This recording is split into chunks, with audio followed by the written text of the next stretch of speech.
موت زحمت تھی مگر رحمت ہی رحمت ہو گئی، موت زحمت تھی مگر رحمت ہی رحمت ہو گئی، قبر میں شبیر کی جس دم زیارت ہو گئی، موت زحمت تھی مگر رحمت ہی رحمت ہو گئی، قبر میں شبیر کی جس دم زیارت ہو گئی، تو ان کو کافر کہنے والے پڑھ ذرا تبت یدا، ان کو کافر کہنے والے پڑھ ذرا تبت یدا، جو ابو طالب نے فرمایا وہ آیت ہو گئی،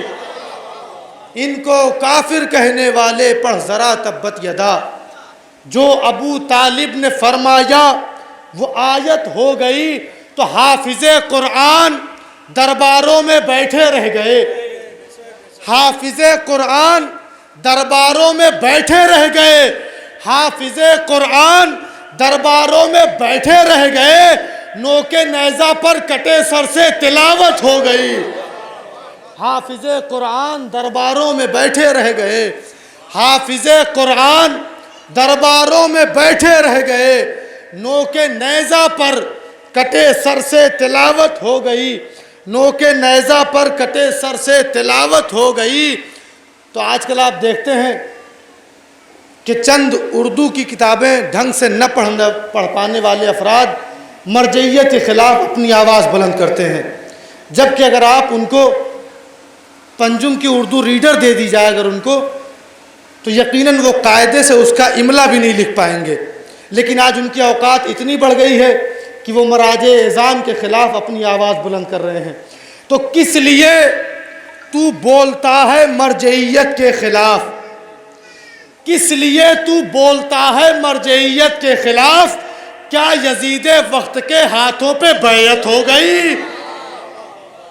کس لیے تو بولتا ہے مرجعیت کے خلاف؟ کیا یزید وقت کے ہاتھوں پہ بیعت ہو گئی؟ کیا یزید وقت کے ہاتھوں پہ بیعت ہو گئی؟ روضہ زہرا تو بس ایک روز میں بن جائے گا، روضہ زہرا تو بس ایک روز میں بن جائے گا، مرجع تقلید کی جس دن اجازت ہو گئی، روضہ زہرا تو بس ایک روز میں بن جائے گا، مرجع تقلید کی جس دن اجازت ہو گئی۔ آئیے حضرات انہی اشعار کے زیر سایہ نوک نیزہ پر کٹے سر سے تلاوت ہو گئی، حافظ قرآن درباروں میں بیٹھے رہ گئے، نوک نیزہ پر کٹے سر سے تلاوت ہو گئی، ان کو کافر کہنے والے پڑھ ذرا تبت یدا، جو ابو طالب نے فرمایا وہ آیت ہو گئی۔